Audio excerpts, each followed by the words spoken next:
Perhaps one of the foremost topics on our minds today is, when will this gullus finally end? We've been in exile for so long. We've suffered personally, collectively, in a communal manner, worldly. When is this going to be over? And of course, that's an answer we can't ever answer. We don't know the response to that. And we won't know what time will that finally be.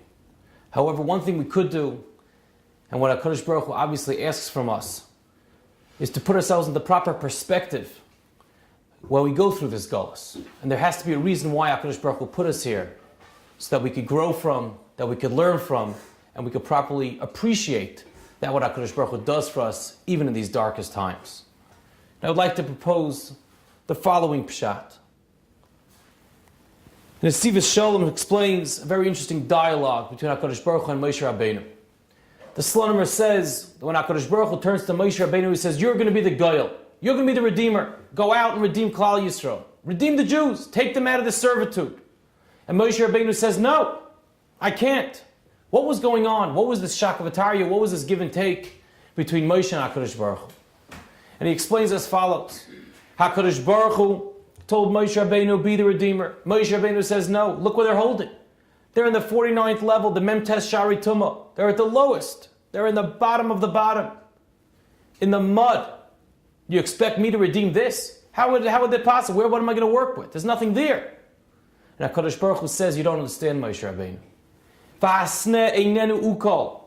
There's always that pintel yid, there's always that somewhere, that burning ember somewhere deep within a yid that will never be consumed, that will never be burnt. And therefore that little bit can be ignited. And yes, they might be holding at the very bottom.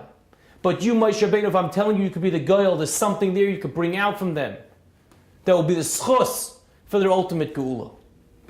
And that you see, that when we plant something, we first put in a seed. For the seed first rots, until it rots almost in totality. And at the very last drop of life, that part is what causes this plant or this tree to start sprouting. Because when it starts rotting to almost the last bit, that little bit of life that's remaining, somehow, sometimes, that's the greatest, and that was the purpose of it all. Ramat Yosef Solomon brings this idea, I think, to a different level, to a whole new understanding. And he explains what goes on here. Imagine what the Yidden were doing. The Klal Yisrael was suffering untold amount of pain. Their families were broken apart. They didn't know who was living, who was dying. Women putting their children as bricks. The pain, the unbearable, backbreaking labor, the lack of Yiddishkeit that was able to be done and be served to HaKadosh Baruch Hu in a proper way was non-existent. They had nothing. There's no life. They didn't know it was a future. It was the darkest of the dark. In the bottom. And yet, HaKadosh Baruch Hu tells to Moshe Rabbeinu, now is the time. Go out. Redeem them. And Moshe Rabbeinu tells the people, let's go. HaKadosh Baruch Hu, now is the time. We've reached it. Let's go finally. And there's a spark of life. And we're living it. And we see light at the end of the tunnel. Now is the time. HaKadosh Baruch Hu's here. Moshe Rabbeinu's here. Let's go. And Moshe Rabbeinu turns to Paro and he says, let my people go. Let Klal Yisrael leave. And Paro just looks at Moshe and laughs in his face. And you know what he does? He actually makes the work even harder. Do you know what a blow that is?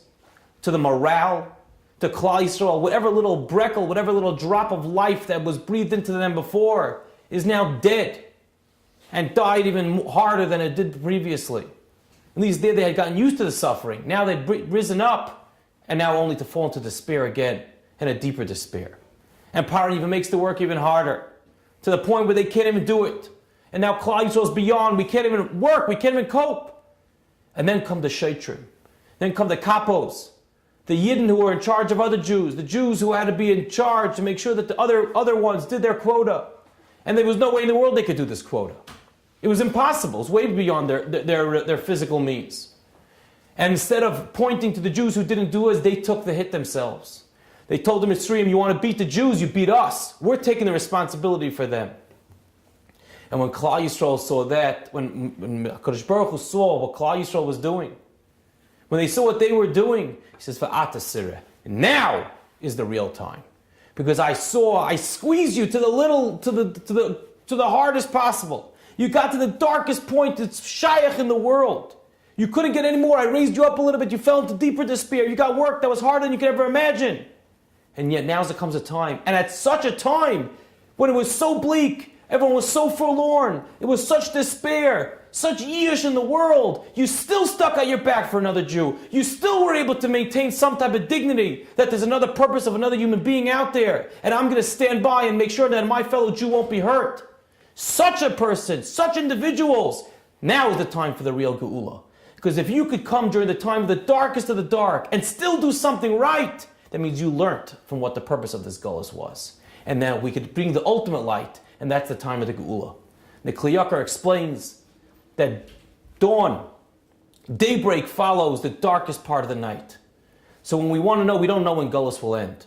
But we have one great opportunity to make sure, in our greatest ability, that the Gullus will end as soon as possible. And that's when we learn the lesson of Gullus. To learn that as we get that's darker, we're squeezed tighter, there's pressure, but it's here for our ultimate good. And that's to learn from and to realize that as we become better people and take achrayus for each other and take achrayus for ourselves, HaKadosh Baruch Hu is going to say, V'atasir. Now is the time, because now I see you've learned the purpose and the lessons of Gullus. Now let's bring the ultimate light, the Or HaGeula. Good Shabbos.